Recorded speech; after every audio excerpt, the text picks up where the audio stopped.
낙주 씨를 지켜야 된다는 생각밖에 없었어요. 내가 어떻게 되더라도. 하루에서 인상 깊었던 장면 중 하나는 바로 시어머니의 환생이었는데요. 전생에서는 해숙이 오히려 악덕 시어머니로 며느리를 자결하게 했던 모습이 충격적이었습니다. 시어머니는 오히려 힘든 삶의 환생을 선택한 듯 보이는데 어찌 보면 참 현명하다는 생각도 드네요. 후회 예고편 분석 바로 시작합니다.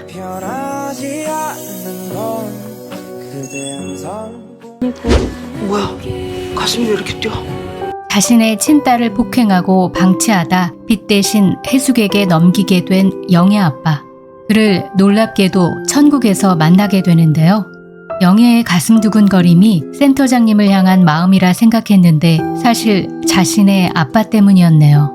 우리 영애 좀 만나게 해주세요. 영애야! 아니 아빠야! 낙준의 집으로 찾아와 영애를 만나게 해달라는 영애 아빠가 황당한 건 해숙도 마찬가지입니다. 당신이 어떻게 여기 와 있는 거야? 영애 아빠가 천국에 들어오게 된 이유는 아마도 자신의 딸을 돈 받고 팔았다는 죄책감에 그 이후 개과천선하여 술도 끊고 착실하게 살아 딸을 다시 데려오려 했으나 해숙의 집에서 잘 살고 있는 딸을 차마 다시 데려오지 못했거나 지옥에서 죄값을 충분히 치르고 왔다는 식의 스토리가 전개되지 않을까 싶습니다. 어찌되었든 영애의 마음은 복잡하고 착잡할 듯 보입니다. 평생 같이 있으면 안 되겠죠? 해숙의 등 뒤에서 울먹이며 말하는 영애. 하지만 영애야말로 임사체험으로 정해진 시간이 지나면 다시 이승으로 가야 할 입장이라 힘들겠지만 아빠를 용서하는 방향으로 가지 않을까 싶습니다.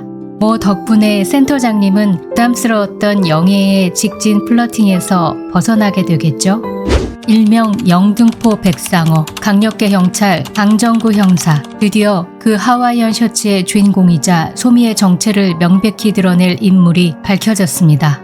길거리에서 소미가 목을 조르던 그 노인이 지나가다 낙준을 알아보고 그때 덕분에 황천길 안 가게 되었다며 고맙다는 말과 함께 덧붙여 자신의 신분을 과시하듯 드러냈죠. 경찰이었다고 내가. 그 말을 듣고 낙준의 기억도 소환되는데요. 숲속에서 수색 중인 경찰 무리 속에서 젊은 시절의 강정구 모습이 보이고 강정구의 이름을 격하게 부르는 낙준. 이에 실실 쪼개며 낙준에게 담배 한 대를 건네는 강정구. 기억은 다시 현실로 돌아오고 노인이 된 강정구를 낙준은 감정이 폭발하여 멱살을 잡고 한판 붙게 됩니다. 그러나 노인이 된 왕년의 강력계 형사도 만만치는 않아서 몸싸움을 벌이는 난투 상황이 이어지는데요. 뒤에서 이를 지켜보고 있던 소미가 반사적으로 달려들어 초인적인 힘으로 낙준을 구해줄 것 같습니다.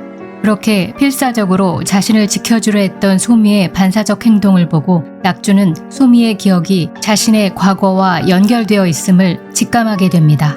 그러니까 결론부터 말하자면 소미는 해숙의 젊은 시절의 기억 또는 그 의식의 존재라고 말할 수 있습니다. 그리고 해숙과 낙준 사이에는 아직까지 서사에서 밝혀지지 않은 아이, 즉 5살 때 죽은 남자아이가 있었는데요. 그 어린 나이에 죽은 아들이 바로 목사 류덕환입니다. 지난 8회에서 소미는 공원에서 어린 아이를 보고 본능적으로 안아보려고 했지만 안 되었었죠. 또 낙준의 도움으로 그 아이에게 딸랑이를 건네주며 설명할 수 없는 슬픔, 가슴이 찢어지는 듯한 아픔의 눈물을 흘렸습니다.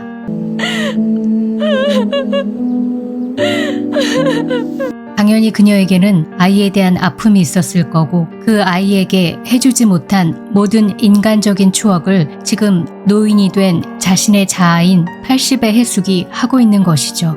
즉 이승에서는 못해본 맛있는 음식도 해먹이고 우렁이도 잡고 아픈 아들을 병간호도 해주고 목사인 아들은 엄마도 업어주는 아름다운 추억을 천국에서 하고 있는 겁니다. 그리고 남편인 낙준이 서운하게 한 것도 아들인 목사에게 털어놓으며 해숙은 함께 술까지 마시게 되죠. 이에 센터장님에게 불려간 목사는 해숙이 자신의 엄마라는 사실을 센터장님으로부터 넌지시 힌트로 알아채게 되었을 겁니다. 하루에서 다시 만난 해숙에게 달라진 태도를 보이는 목사. 이는 자신이 또다시 버려질까 두려운 마음에 거리를 두는 거겠죠. 하지만 따뜻하게 쪄놓은 술빵과 해숙이 써놓은 쪽지를 보고 그 경계심마저 녹아내리는 것 같습니다. 따뜻하게 쪄진 술빵의 온도를 느끼며 울먹이는 목사. 그는 어린 시절 교회 앞에 버려져 결국 숲속에서 죽음을 맞이해야 했습니다. 즉 숲속에서 수색 중인 경찰 무리들은 이 어린아이를 찾고 있었던 겁니다. 하지만 결국 사체조차 찾지 못하고 수사는 덮여지게 되고 이 비리 속에는 강력계 형사 강정구가 있을 것으로 보입니다.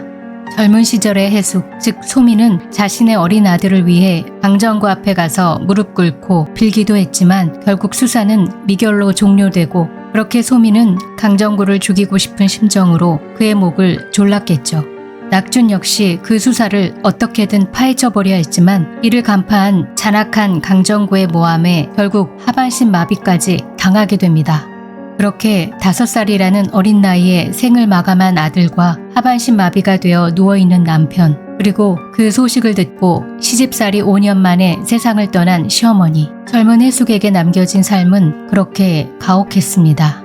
살아서 누워있는 남편만 아니었으면 사는 것보다 죽는 게 더 나은 그런 삶이었죠.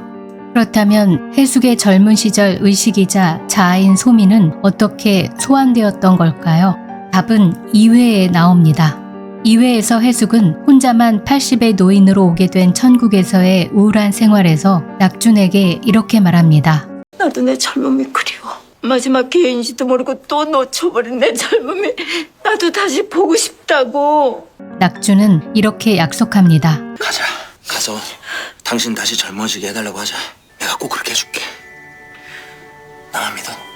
그렇게 민원실에 가게 된 두 사람은 한 번 정한 나이는 변경이 안 된다는 설명을 듣게 되고 해숙은 자신을 젊게 못 바꾼다면 낙준을 자기만큼 늙게 바꾸는 건 되냐고 다시 묻게 되죠. 그럼 차라리 저를 늙게 만들어 주십시오.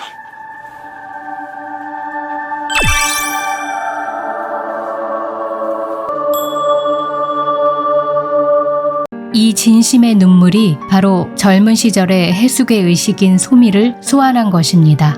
지옥에서도 이 비슷한 시스템이 작동한 적이 있었죠. 즉 해숙의 죄의 무게를 다는 장면이었는데요. 해숙이 진심이 담긴 회개의 뜨거운 눈물을 흘리자 깃털 하나 차이로 49.9kg이 되어서 천국으로 다시 오게 되었죠. 낙준이 소원을 들어주겠다던 해숙과의 약속은 자신을 늙게 하는 희생을 감수하고서라도 감행하겠다는 낙준의 진심 어린 뜨거운 눈물로 이루어졌던 겁니다.